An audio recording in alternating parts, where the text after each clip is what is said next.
क्या आपने कभी अपने जीवन में ये अनुभव किया है कि आप पूरे दिन भगवान को याद करते हैं, मंदिर जाते हैं, हाथ जोड़कर प्रार्थना करते हैं, अपनी इच्छाएं उनके सामने रखते हैं, लेकिन फिर भी ऐसा लगता है कि आपकी आवाज़ कहीं पहुंच ही नहीं रही? जैसे आपकी पुकार अधूरी रह जाती है, जैसे आपकी बात भगवान तक नहीं पहुंच पा रही। आप अकेले नहीं हैं, ये अनुभव बहुत से लोगों का है। लेकिन आज मैं आपको एक ऐसी गहरी बात बताने जा रहा हूं जो शायद आपके जीवन का नजरिया बदल दे। रात का रहस्य। संतों ने एक बहुत अद्भुत बात कही है, भगवान दिन में कम और रात में ज्यादा सुनते हैं। अब इसका मतलब ये नहीं कि भगवान दिन में सुनते ही नहीं हैं, बल्कि इसका असली अर्थ कुछ और है। दिन भर हमारा मन व्यस्त रहता है, काम में, मोबाइल में, लोगों की बातों में, चिंताओं में, भविष्य की सोच में, पुराने दुखों में। हम भगवान को याद तो करते हैं, लेकिन हमारा मन पूरी तरह वहां नहीं होता। लेकिन रात एक अलग ही संसार है। जब सब शांत हो जाता है, जब शोर थम जाता है, जब शरीर थक जाता है, जब आंखें धीरे धीरे बंद होने लगती हैं, तब मन भी शांत होने लगता है। और उसी शांति में आत्मा की आवाज सबसे साफ सुनाई देती है। एक साधक की कहानी। बहुत समय पहले की बात है। एक व्यक्ति था, बहुत परेशान, बहुत दुखी। उसके जीवन में हर तरफ समस्याएं थीं। न पैसा ठीक से आ रहा था, न काम चल रहा था, घर में तनाव अलग से। वो हर दिन भगवान से प्रार्थना करता था, कभी मंदिर जाता, कभी व्रत रखता, कभी अलग अलग मंत्र जपता, लेकिन कुछ भी बदल नहीं रहा था। धीरे धीरे उसका विश्वास कमजोर होने लगा। एक दिन वो थक कर एक संत के पास गया। उसने कहा, महाराज, मैं रोज भगवान को पुकारता हूं, लेकिन लगता है वे मेरी सुन ही नहीं रहे। संत मुस्कुराए। उन्होंने उससे पूछा, तुम भगवान को कब याद करते हो? उसने कहा, दिन में। संत बोले, यही तुम्हारी सबसे बड़ी भूल है। वो व्यक्ति चौंक गया। कैसे महाराज? संत की शिक्षा। संत बोले, दिन में तुम्हारा मन 100 दिशाओं में भाग रहा होता है। तुम भगवान को याद करते हो, लेकिन तुम्हारा ध्यान पूरा नहीं होता। लेकिन रात में, जब शरीर थक जाता है, जब मन शांत होने लगता है, तब आत्मा भगवान के सबसे करीब होती है। फिर संत ने उसे एक बहुत सरल मंत्र दिया। उन्होंने कहा, आज से हर रात सोने से पहले इसे 21 बार कहना। वो व्यक्ति उत्सुक हो गया। महाराज, वो मंत्र क्या है?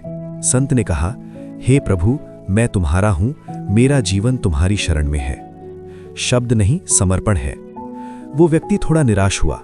उसे लगा, इतना छोटा सा वाक्य, इसमें क्या खास है?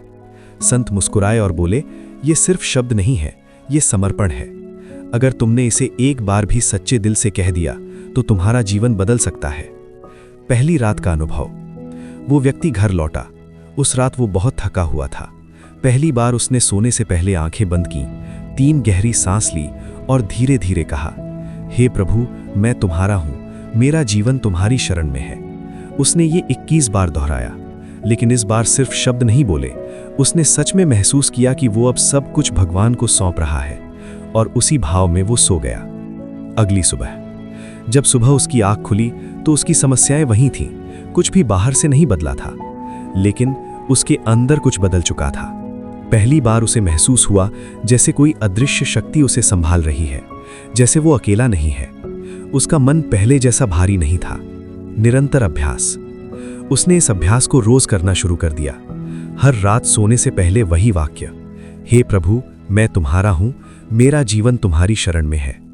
धीरे धीरे उसके भीतर शांति बढ़ने लगी, चिंता कम होने लगी, डर कमजोर होने लगा, और फिर कुछ अद्भुत होने लगा। जीवन में परिवर्तन। कुछ ही दिनों में जिस काम के लिए वो महीनों से परेशान था, वो अचानक मिल गया। जिस समस्या का कोई हल नहीं दिख रहा था, उसका रास्ता खुद बनने लगा। नए अवसर आने लगे, लोग उसकी मदद करने लगे, और धीरे धीरे उसका जीवन पूरी तरह बदल गया। असली बदलाव क्या था? वो फिर संत के पास गया और बोला, महाराज, ये सब कैसे हुआ?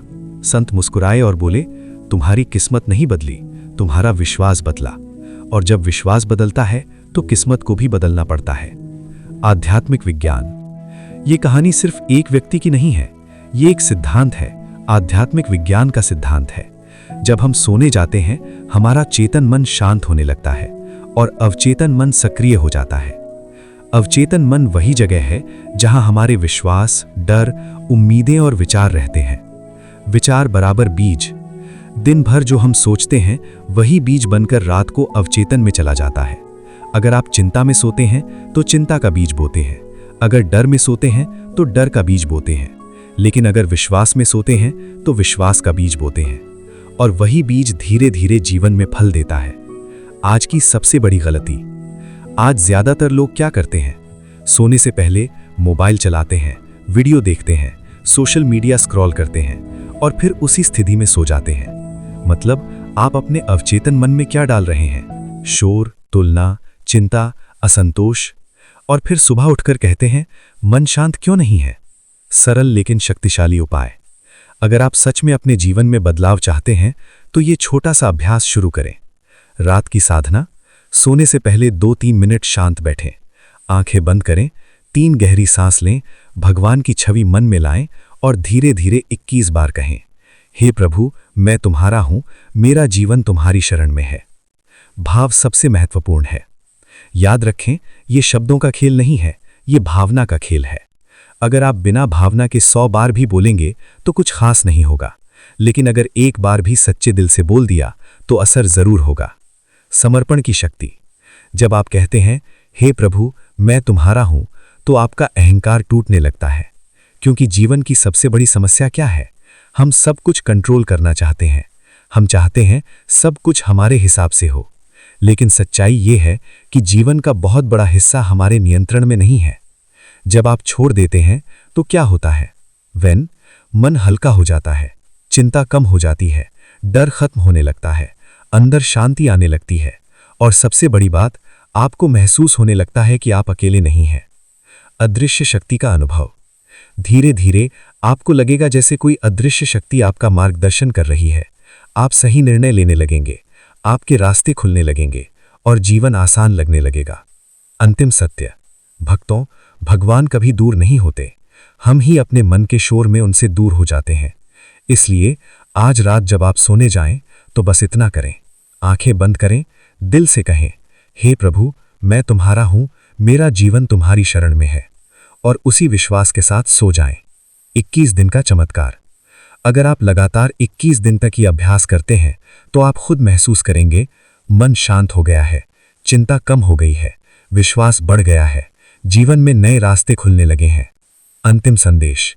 जब भी जीवन में थकान महसूस हो, जब भी रास्ता बंद लगे, जब भी मन परेशान हो, तो बस रात को आंख बंद करके कह दीजिए हे प्रभु मैं तुम्हारा हूं, क्योंकि जहां सच्चा समर्पण होता है वहीं से चमत्कार शुरू होते हैं। राधे राधे।